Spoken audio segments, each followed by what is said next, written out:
e que tem falado muito ao meu coração. Mas eu queria refletir com vocês também, à luz das Escrituras, o texto de 2 Coríntios, capítulo 5. Talvez você conheça o capítulo 5 de 2 Coríntios, aqueles que são homens e um pouco mais experientes de nossa igreja, que já passaram por embaixadores do rei, talvez conheçam muito bem esse capítulo 5. Mas talvez você ainda não conheça. Talvez você não saiba o que aqui diz o capítulo 5 de 2 Coríntios.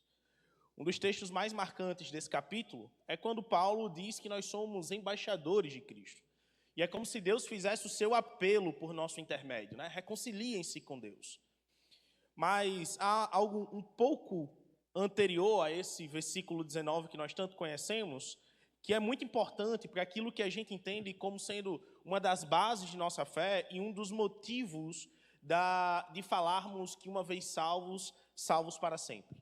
O quinto capítulo de 2 Coríntios nos dá uma defesa do porquê que nós não perdemos a salvação, do porquê que, uma vez alcançados por Cristo e alvos de sua ação soberana, nós não nos perdemos mais. Não temos como perder, primeiro, algo que foi conquistado por um ser eterno. Nós não temos como perder algo que não foi conquistado por alguém que pode ser derrotado. A salvação não foi conquistada por homens limitados, mas pelo próprio Deus, que é ilimitado em poder e soberano em atuação. E esse Deus que é soberano em atuação, ilimitado em poder, ele alcançou a vida de todos os seus servos. E trouxe todos os seus servos para a sua santa presença. E agora nós estamos não apenas apegados a Cristo, mas firmemente plantados em seu propósito eterno. É por isso que nós não temos como perder aquilo que não foi conquistado por nós mesmos. Nós não temos como perder aquilo que foi conquistado pelo próprio Deus. E aí eu não vou entrar no mérito do quem é crente é verdadeiramente crente. Bem, a árvore é conhecida por seus frutos.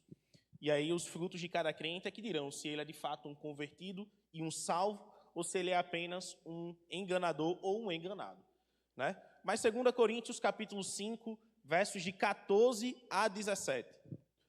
Abram o texto e leiam comigo. 2 Coríntios capítulo 5, versos 14 a 17. Todos acharam? Amém? Assim diz o texto bíblico. Pois o amor de Cristo nos constrange, porque estamos convencidos de que um morreu por todos, logo todos morreram. E ele morreu por todos, para que aqueles que vivem já não vivam mais para si mesmos, mas para aquele que por eles morreu e ressuscitou. De modo que de agora em diante a ninguém mais consideramos do ponto de vista humano. Ainda que antes tenhamos considerado Cristo dessa forma, agora já não consideramos assim. Portanto, se alguém está em Cristo, é nova criação. As coisas antigas já passaram. Eis que surgiram coisas novas. Até aí. A nova vida em Cristo Jesus transforma a nossa identidade, os nossos desejos e a nossa maneira de viver por essa terra. Aqueles que um dia foram alcançados por tão grande amor, aqueles que um dia foram alcançados pela obra de Cristo, deixam de viver para si mesmos e passam a viver para esse Cristo que os resgatou, sendo sempre, continuamente e progressivamente transformados à sua imagem e semelhança e santificados em sua palavra até o dia do Senhor, até que Cristo Jesus volte. O tema "não mais eu, mas Cristo em mim" é uma frase que resume todo um movimento da vida cristã. É uma frase que resume o encontro daqueles que um dia foram alcançados por Cristo Jesus. É uma frase que resume muito bem o estilo de vida de cada crente verdadeiramente alcançados pela obra de Cristo Jesus, por sua obra salvadora. Não mais eu, mas Cristo em mim é um grande brado de vitória da vida do crente, na certeza que Cristo dá de sua salvação eterna e de sua transformação contínua. Na certeza de que esse crente, uma vez alcançado por esse Cristo, não pode mais ser separado de suas mãos.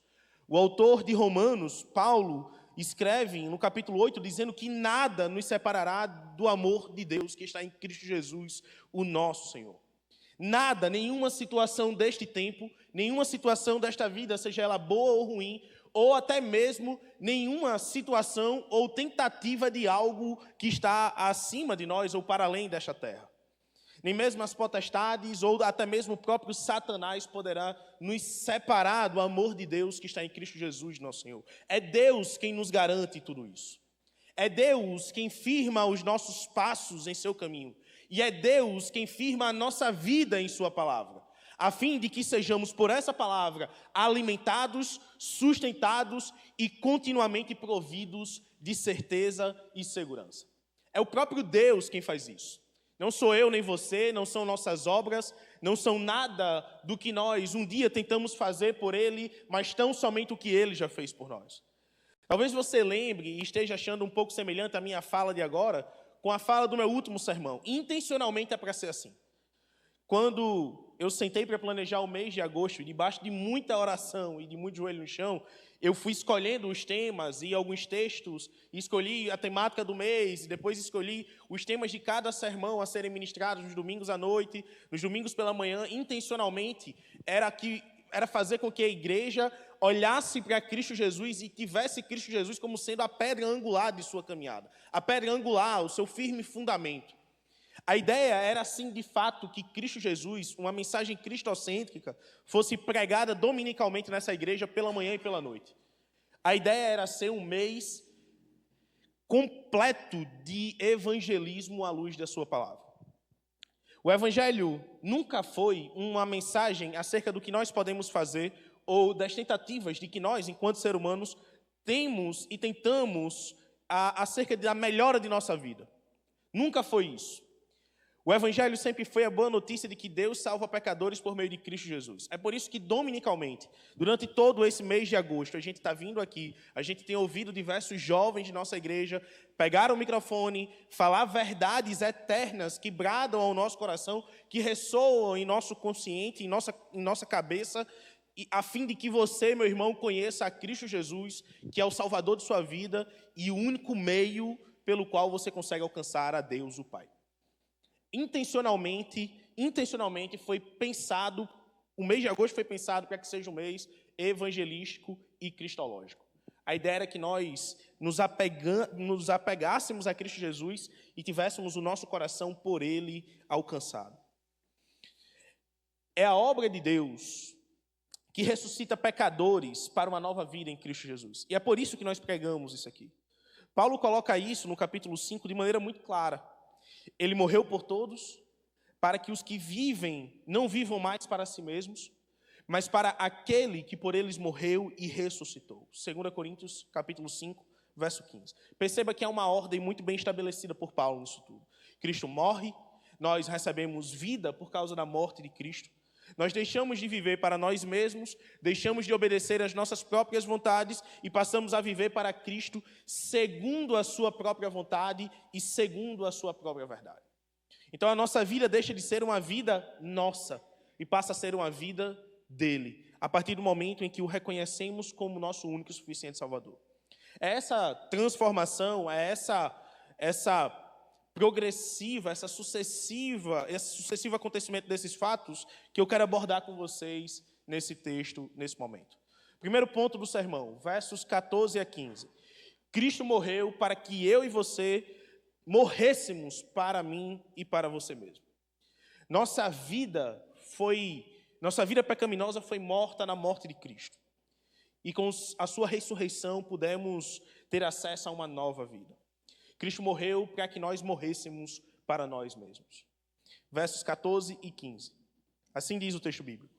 Pois o amor de Cristo nos constrange, porque estamos convencidos de que um morreu por todos, logo todos morreram.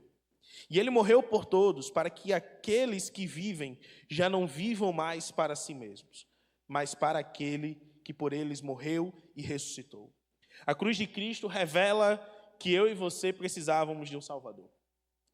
Paulo não começa falando sobre aquilo que precisamos fazer para Deus. Paulo ele não começa nem sequer citando boas práticas ou boas vivências de nós mesmos para agradar a Deus. Paulo nem começa falando sobre isso. Ele já começa apontando para a cruz de Cristo. Ele já começa apontando para a morte do Salvador. Se o nosso pecado não fosse tão sério, ou se ele não fosse algo que nos matasse, não haveria necessidade de uma cruz para matar o Deus que se deu por uma humanidade pecadora. Mas o nosso pecado é coisa séria. É por isso que se fazia necessário a cruz. Paulo começa falando sobre aquilo que Cristo fez por nós. Um morreu por todos. Meu irmão, isso é uma beleza quando nós paramos para analisar que o próprio Deus deu sua vida em resgate de pecadores e merecedores como eu e você.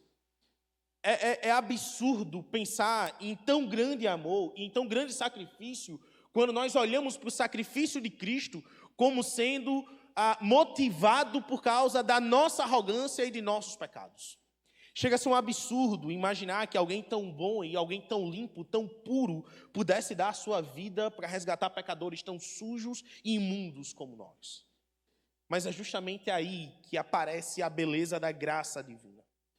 Nossa condição era tão séria que não precisávamos simplesmente de bons conselhos para resolver os problemas de nossa vida. Não precisávamos de disciplina somente, nem precisávamos apenas de uma segunda chance. Precisávamos de uma redenção completa de nossa antiga vida para receber uma nova vida por causa de Cristo. Nós precisávamos de Cristo Jesus. Estávamos tão distantes dele que precisávamos que ele viesse para perto de nós.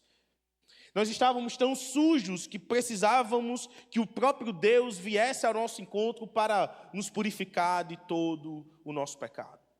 A cruz de Cristo é o centro da nossa salvação, porque ele tomou sobre si tudo aquilo que era nosso. Tudo aquilo que era de consequência do nosso pecado, Cristo levou sobre si. Sangue verteu, ele sofreu em nosso lugar. Ele sofreu por mim e por você. A cruz tinha as minhas medidas, as suas medidas. Aquela cruz foi feita para mim e para você, mas Cristo tomou sobre si o nosso pecado.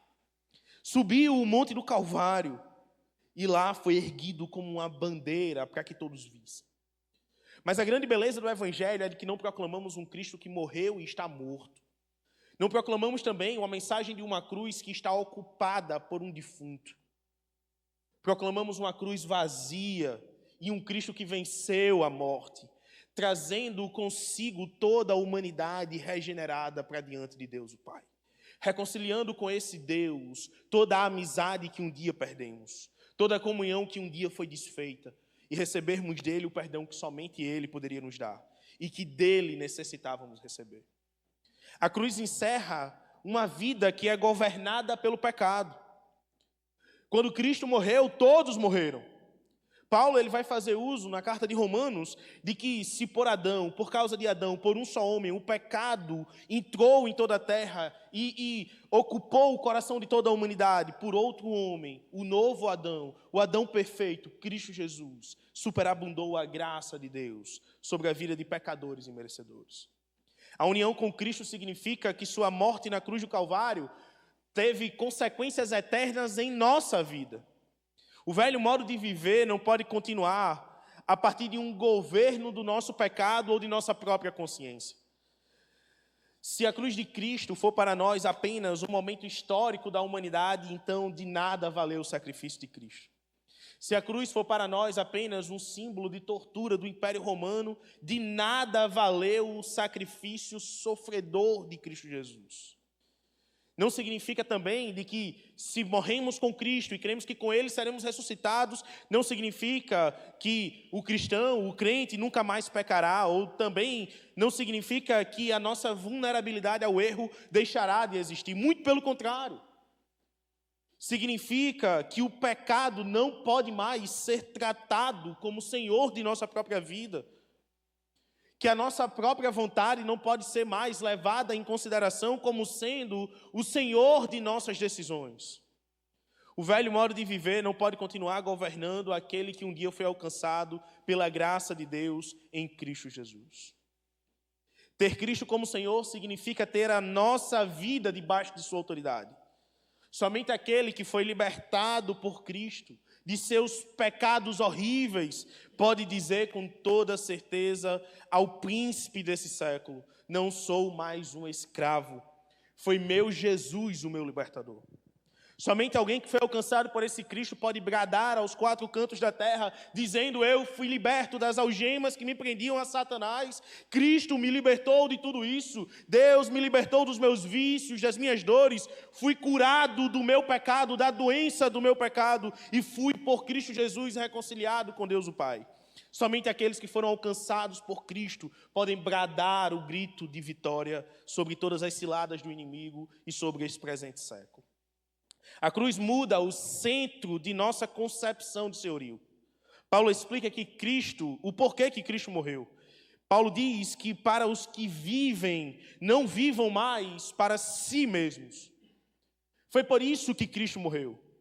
Para que o Senhor de nossa vida não fosse mais a nossa própria vontade, nem os desejos pecaminosos de nosso coração, ou até mesmo o próprio Satanás. Cristo morreu para que o Senhor de nossa vida fosse Ele mesmo, o grande Rei do universo. Esse é o confronto do Evangelho. O problema não é apenas aquilo que fazemos. O problema maior é para quem nós estamos vivendo. Enquanto há uma tentativa de Satanás de fazer com que diversas pessoas tenham suas vidas à deriva, como que vivendo sem rumo, sem identidade, sem propósito, o Evangelho nos amarra a Cristo Jesus e a sua obra salvadora. O Evangelho nos afirma que em Cristo temos uma nova identidade e uma nova vida. O Evangelho nos dá a segurança para bradar a todos à nossa volta que o que somos está preso a Cristo Jesus, está preso a quem Cristo Jesus é.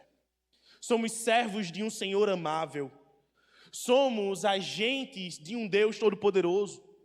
Somos enviados de um Senhor infinitamente bom. A nossa identidade está presa a quem Cristo Jesus é. Nossa vida está presa ao que Cristo Jesus nos diz. Tudo o que nós temos e tudo o que nós somos está firmemente apegado a Cristo Jesus, a partir do momento em que o reconhecemos como Salvador. Está apegado a Cristo Jesus, que nos faz olhar para todas as mazelas desse tempo e não temer a nenhuma delas, mas esperar e confiar de que no momento oportuno Deus se manifestará como o grande Emanuel, o Deus conosco. Mesmo quando eu não o vejo ou quando eu não o sinto, mesmo quando eu não o ouço ou quando eu não consigo entender quais são os seus propósitos, ou quando a dor está muito grande e eu já não consigo mais suportar, ou quando a aflição já é tão grande que eu não consigo mais aguentar o que eu estou vivendo, ou quando as lágrimas escorrem sobre o nosso rosto, ou quando há um choro entalado na garganta, ou quando a dor nos alcança, quando tudo isso nos alcança, ainda assim, é diante de tudo isso, e é estar apegado a Cristo Jesus que nós podemos confiar e esperar de que há de chegar o renovo do Senhor. O dia do Senhor chegará, e então eu serei plenamente consolado. É estar apegado a Cristo Jesus que me faz enfrentar de maneira estável toda a instabilidade deste século. Segundo ponto do sermão. Cristo Jesus nos faz nova criatura. Ele nos faz nova criação. 2 Coríntios, capítulo 5, versos 16 e 17. Assim diz o texto bíblico. De modo que, de agora em diante, a ninguém mais considero do ponto de vista humano. E grava bem isso daí, viu? De modo que, de agora em diante, a ninguém mais consideramos do ponto de vista humano. Ainda que antes tenhamos considerado Cristo dessa forma, agora já não o consideramos assim. Portanto, se alguém está em Cristo, é nova criação. As coisas antigas já passaram, eis que surgiram coisas novas. De agora em diante, a ninguém mais consideramos do ponto de vista humano. A intenção de Paulo, o que Paulo está nos dizendo com isso daqui, disse à igreja de Coríntios, o que Paulo está nos ensinando aqui é o seguinte: olha, nós não podemos olhar a ninguém de um ponto de vista mundano, porque essa já não é mais a nossa vida. Quando os humanos consideraram e olharam para Cristo de um ponto de vista mundano, o consideraram como beberrão, como sendo amigos de pecadores, como sendo um comilão, como sendo um desordeiro, como sendo alguém que estava trazendo confusão e caos para a sociedade. Quando, de maneira mundana, olham para cristãos, enxergam homens, mulheres que não são de boa índole ou que são falsos moralistas. Quando de maneira mundana olham para a igreja e enxergam um prédio onde há corrupção de todos os tipos aqui e o dinheiro é mal utilizado. Por isso que não podemos olhar para ninguém de maneira mundana. Porque nós já não somos mais mundanos. Recebemos de Cristo uma nova identidade. Agora olhamos para todo mundo a partir dos olhos de Cristo, a partir da ótica de Cristo Jesus. Olhamos para aqueles que estão à nossa volta e sentimos por ela, ou pelo menos deveríamos sentir o que Cristo sentiu. Olhar para o faminto e se compadecer dele dando pão. Olhar para o sedento e se compadecer dele dando água. Olhar para aqueles que estão com a alma angustiada, inconsoláveis, e ser para ele o consolo do Espírito Santo. Em Cristo Jesus, eu recebo uma nova identidade. Você recebe uma nova identidade. Nós recebemos uma nova identidade. Se alguém está em Cristo, essa é uma das expressões mais importantes de todo o Novo Testamento. Nossa identidade não está fundamentada naquilo que nós éramos. Está fundamentada naquilo que nós somos em Cristo Jesus. Nós não somos mais definidos pelo pecado que cometíamos. Não somos mais definidos pelos fracassos que tivemos. Não somos mais definidos nem sequer pela aprovação ou desaprovação daqueles que estavam à nossa volta. Nós somos definidos pela nossa união em Cristo Jesus. A nova criação é obra unicamente da graça de Deus. Paulo não diz, se alguém conseguir transformar a si mesmo, ou se alguém conseguir dar um jeitinho no seu pecado, ou se alguém conseguir consertar a sua vida e se tornar alguém bom. Ele diz que todos aqueles que estão em Cristo Jesus já são novas criaturas. Isso aponta para a iniciativa soberana de Deus para a salvação dos homens. O pecador não produz sua própria regeneração. Ele não produz a sua própria graça e ele não alcança a sua própria salvação. É Deus quem dá a nova vida. É Deus quem chama pecadores. É Deus quem reconcilia os pecadores consigo mesmo. É Deus quem transforma a vida de homens e mulheres necessitados. É iniciativa do próprio Deus. A salvação não é a história de pessoas que encontraram forças dentro de si mesmas para buscarem ao Senhor. É a história de Deus encontrando pecadores pela sua graça, em seus piores estados, e os conduzindo a um encontro pessoal e real com Ele. A nova criação produz uma nova vida. A nova criação produz uma nova identidade. E a nova criação também produz uma nova maneira de pensar. As coisas antigas já passaram, eis que tudo se fez novo. Costumamos usar isso como estampa para a camiseta de batismo, ou para a chamada de culto de batismo, ou costumamos usar isso como jargões evangelísticos, ou até mesmo como palavras-chave de sermão. Mas esse texto aponta para algo muito especial. Deus, em Cristo Jesus, já não nos vê mais como nos via. Deus, em Cristo Jesus, já não nos vê mais como seus inimigos. Deus nos vê como seus amigos. A graça que justifica é a graça que também santifica o crente. Deus não nos salva para continuarmos exatamente como nós éramos. Ele começa uma obra de transformação em nós, em nosso coração, em nosso pensamento, na nossa alma. Deus começa a transformação de quem nós somos. Deus começa a transformação de todo o nosso ser em Cristo Jesus. Nossos pensamentos começam a mudar, nossos desejos começam a mudar, nossa relação com o pecado muda. Nossa maneira de tratar as pessoas à nossa volta mudam. Nossa maneira de enxergar até mesmo o próprio Deus muda. Não somos perfeitos, mas também já não somos mais como nós éramos. A graça salvadora e irresistível do Senhor nos dá a autoridade de falar, não mais eu, mas Cristo em mim. É a graça salvadora de Deus em Cristo Jesus que nos dá autoridade para falar a todos aqueles que estão à nossa volta. Eu era assim, mas por Cristo eu já não sou mais. Eu era um mentiroso, mas por causa de Cristo eu agora falo a verdade. Eu era um adúltero, mas por causa de Cristo não adultero mais. Eu era uma pessoa horrenda, maldosa, de mau caráter, mas por causa de Cristo não sou mais. Não mais eu, mas Cristo em mim. Esse é o grito, é o canto de louvor de todo cristão que tomou a decisão de ter Cristo como Salvador de sua vida a partir da revelação do próprio Cristo como seu Senhor e Salvador. É a manifestação da graça salvadora em minha vida, logo após a atuação do Santo Espírito, que me faz olhar para todo mundo e dizer, Deus me alcançou no meu estado mais deplorável, me conduziu por seu Santo Espírito até o encontro com Cristo e a ser por Ele redimido.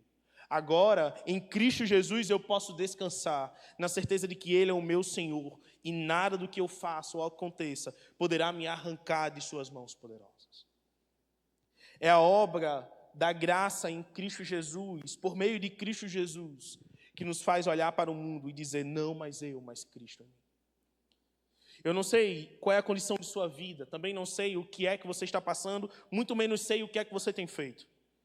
Não estou com você todos os dias, não sei o que você faz quando você está sozinho, não sei o que você faz quando você está andando pela rua, não sei o que se passa no seu subconsciente, nem os seus pensamentos mais internos, ou aquilo que está mais aprofundado no seu coração. Não faço ideia do que seja nada disso. Mas o que eu quero dizer a você, meu irmão, é de que eu sei que, assim como eu, você também é pecador. E o que eu sei, meu querido irmão, é de que se há algum pecado em sua vida que lhe afasta de Deus, Cristo Jesus já se manifestou infinitamente mais poderoso do que esse pecado, para lhe reconciliar com Deus o Pai. Talvez você já tenha andado por caminhos distantes e tortuosos. Talvez já tenha adentrado portas abertas ao invés de uma porta estreita. Talvez já tenha preferido um caminho largo ao invés de um caminho curto, ou um caminho apertado e difícil, de difícil acesso.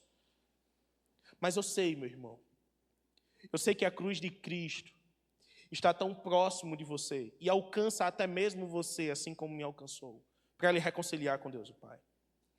Se você nesse momento está distante e entende que é o momento de voltar para perto, faça das palavras de Paulo a minha. Reconciliem-se com Deus. Se você nunca caminhou por perto de Cristo e entende que esse é o momento de vir para perto dele, faço da mensagem de Paulo a minha mensagem. Hoje é o dia da salvação. Reconciliem-se com Deus. Terceiro ponto do sermão.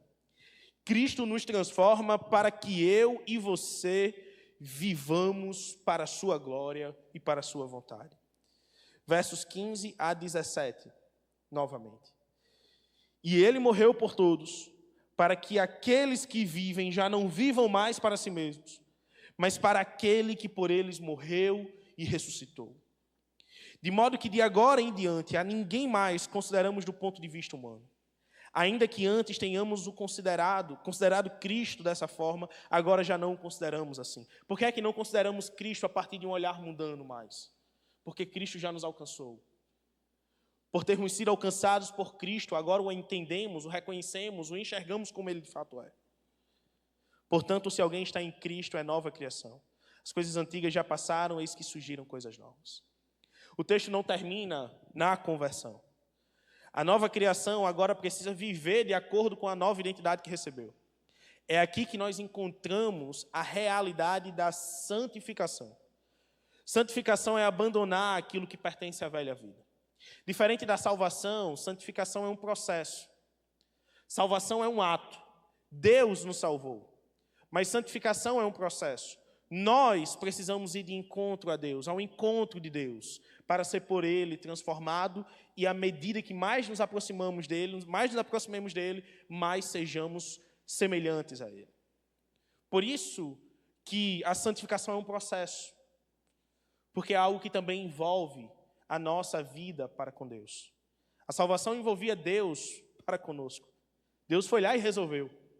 Mas a santificação envolve também uma busca pessoal. As coisas antigas já passaram. Santificação significa aprender, por auxílio divino, a abandonar aquilo que pertence à antiga vida. Há hábitos que precisam morrer. É um pecado que precisa ser combatido, é um desejo que precisa ser, de fato, morto, uma atitude que precisa ser transformada, abandonada, um tipo de linguajar que precisa ser transformado, mas a santificação nos ensina de que quanto mais próximos de Cristo nós estivermos, mais parecido com Ele nós seremos. E mais confrontados por Ele nós seremos. Aprendemos com Vanessa no último domingo que Cristo Jesus é a fonte da luz. Ele é a luz das luzes. E que quanto mais próximos estivermos dele, mais o nosso pecado também será enunciado. É por isso que a santificação é um processo tão belo, tão poderoso, mas também um processo de constante mudança. Contudo, nós não fazemos nada disso para conquistar a salvação. Nós estamos nesse processo de santificação porque já fomos salvos. Santificação é aprender a depender de Cristo. É aprender a querer estar perto dele, a amar a sua presença, a querer ficar como ele é, ser como ele foi. Quanto mais crescemos em santidade, mais percebemos nossa dependência da graça salvadora de Deus.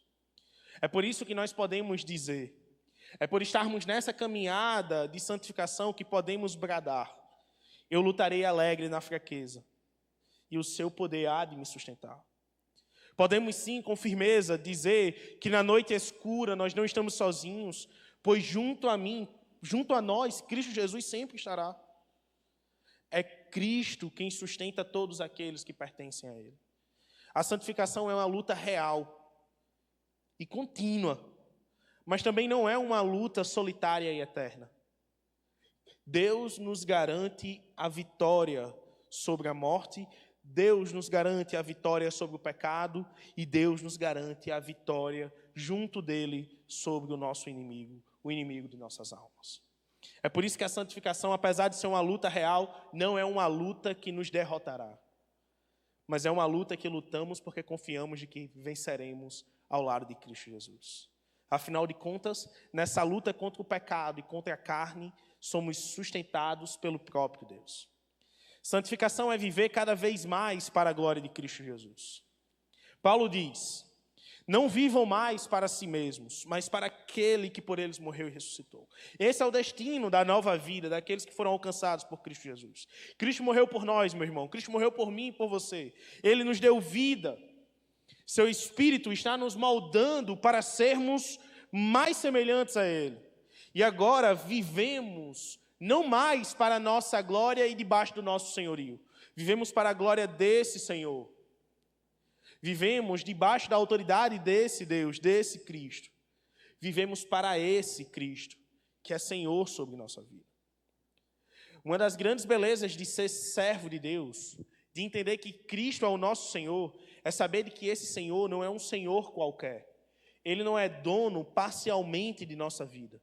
Ele não é Senhor parcialmente de nosso coração. Ele é Senhor sobre todo o nosso coração, sobre toda a nossa vida. Ele é o Salvador de toda a nossa alma. Ele é o Salvador de todos nós. Cristo Jesus nos salva por completo.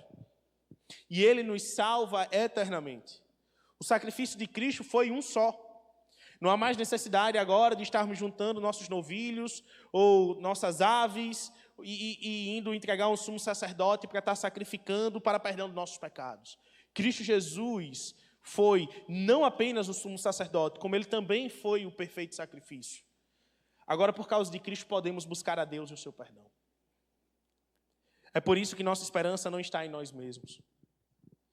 Por esse Cristo, nosso destino final não é a nossa própria glória, mas a glória de Deus que está reservada por nós para toda a eternidade. E para concluir, essa é a lógica da santificação. Fomos alcançados pela graça irresistível do nosso Senhor. Nós fomos unidos a Cristo Jesus pela morte e ressurreição dele. Nós recebemos nova vida de Cristo Jesus. Nós somos transformados à imagem de Cristo Jesus por seu Santo Espírito. E vivemos debaixo do senhorio de Cristo Jesus por toda a eternidade. Meu irmão, que fique bem claro, não há salvação distante de Cristo. E não há santificação sem estar apegado a esse Senhor. É somente crendo que é por Ele, por sua obra perfeita sobre a cruz do Calvário, que você herdará o reino dos céus. Não é pela vida que você tem, nem por causa das obras que você faz, é somente por causa da morte e ressurreição de Cristo Jesus que você tem vida. É somente após o encontro com Ele e vivendo para Ele que você pode dizer: não mais eu, mas Cristo em mim. Por acaso hoje não seria o dia do encontro da sua vida com esse Salvador? Por acaso o Espírito Santo não lhe incomoda a assumir um compromisso com Cristo Jesus nesse momento? Por acaso você não entende nesse momento que o Espírito Santo tem lhe conduzido a um retorno a essa presença e a essa caminhada com Ele? Por acaso você não entende que esse seria um momento de reconciliação com Deus? Eu vou falar apenas 2 vezes. E farei 3 apelos. Minha primeira fala é: não esqueçam, Cristo Jesus fez por mim e por você aquilo que nada dos nossos braços poderiam operar. Mais do que uma marca na nossa pele e no nosso corpo, Cristo Jesus deixou uma marca na nossa alma. Ele nos salvou para toda a eternidade. E não há nada que possa nos arrancar de suas mãos poderosas. Nada que possa fazer ser diminuída a força do braço forte do nosso Deus. Nada pode fazer com que a mão que nos segura se abra. E a segunda fala que eu quero trazer para vocês são 3 apelos. O primeiro é para você que entende que nunca caminhou com Cristo Jesus e que esse é o momento de vir para perto dele. Se há alguém em nosso meio que entende que hoje é o dia do encontro com Cristo, que gostaria de tomar uma decisão, um compromisso diante do Senhor, de reconhecê-lo como seu único e suficiente Salvador, que erga uma de suas mãos e nós queremos orar por você. O segundo apelo que eu quero fazer é: se há alguém em nosso meio que está distante desse Cristo e que nesse momento gostaria de tomar a decisão de voltar para esse Senhor, de reconhecê-lo mais uma vez como Senhor de sua vida e de reconhecer que esteve longe, mas que agora quer estar perto, caminhando em proximidade com esse Deus, que erga uma de suas mãos e nós iremos orar por você. E um terceiro apelo que eu faço é para você que entende que está bem com Deus, que está caminhando com Cristo, que vive em comunhão com essa igreja, mas que entende que precisa de ajuda, que não tem força suficiente, que está desfalecendo na caminhada e precisa de incentivo. Se há alguém em nosso meio que erga uma de suas mãos, nós queremos orar por você. Se há alguém em nosso meio que gostaria de tomar uma dessas 3 decisões, de firmar um desses 3 compromissos, que erga uma de suas mãos e se levante. Alguém em nosso meio? Sei que tem Mary ali, temos a Vivian aqui, há mais alguém? Há o Gabriel, a tia Rosa, há mais alguém em nosso meio que gostaria de firmar um desses 3 compromissos com Cristo? Eu não vou ser chato com você, meu irmão, só perguntarei mais uma vez.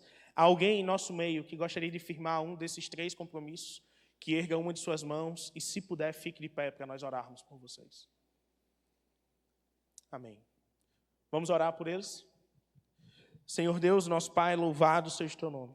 Obrigado, Senhor, por cada uma dessas vidas que se pôs de pé agora, que ergueu uma de suas mãos. Te agradeço por todos aqueles que estão aqui.